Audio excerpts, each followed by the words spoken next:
in France. The group of people used to be the G8, now it's the G7. I don't know if that was a good deal or not, but it's a G7, and we have a G2 coming up, and then we have a G20 coming up. You know what the G2 is, I think, most of you.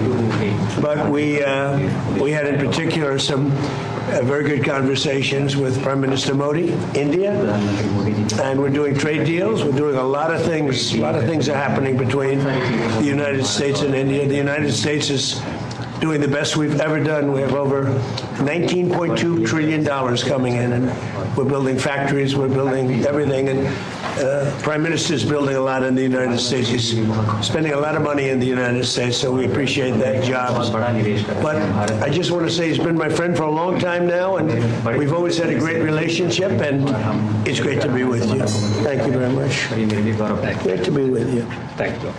राष्ट्रपति जी, आपसे मिलकर के बहुत खुशी हो रही है और पिछले वर्ष हम वाशिंगटन में मिले थे।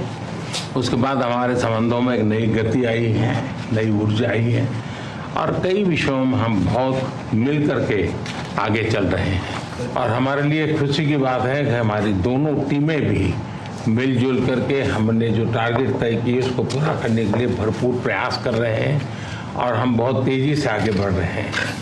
एक्सेलेंसी, पश्चिम एशिया में शांति के जो प्रयास प्रगति हुई है, इसके लिए मैं आपका अभिनंदन करता हूँ। आपके इन प्रयासों के कारण पश्चिम एशिया में शांति की एक नई किरण नजर आ रही है और हम आशा करते हैं कि चिरस्थायी शांति बनेगी। एक्सेलेंसी, आप और हम सभी इस बात से सहमत हैं कि हॉर्मुज का खुला रहना एक वैश्विक अर्थव्यवस्था के लिए बहुत ही अनिवार्य है। एक्सेलेंसी, हम हमेशा कहते रहे हैं कि फ्रीडम ऑफ नेविगेशन सुनिश्चित होना चाहिए और इस पर हम सब ने मिलकर के बल देना चाहिए।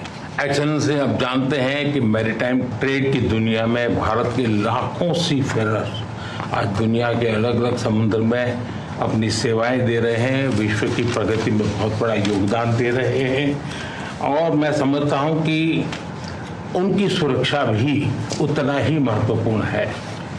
एक्सेलेंसी, समझौते के लिए शांति के प्रयासों में आपने भरपूर प्रयास किया है। मुझे पूरा विश्वास है कि समझौते में सी फेरर की सुरक्षा भी सुनिश्चित होगी और उसको प्राथमिकता मिलेगी। एक्सेलेंसी, मैं फिर एक बार पश्चिम एशिया में शांति बहाल कराने के आपके भरसक प्रयासों का मैं पूरी प्रशंसा करता हूं और आपका अभिनंदन करता हूं। Thank you very much. Thank you. Thank you. Friends, thank you.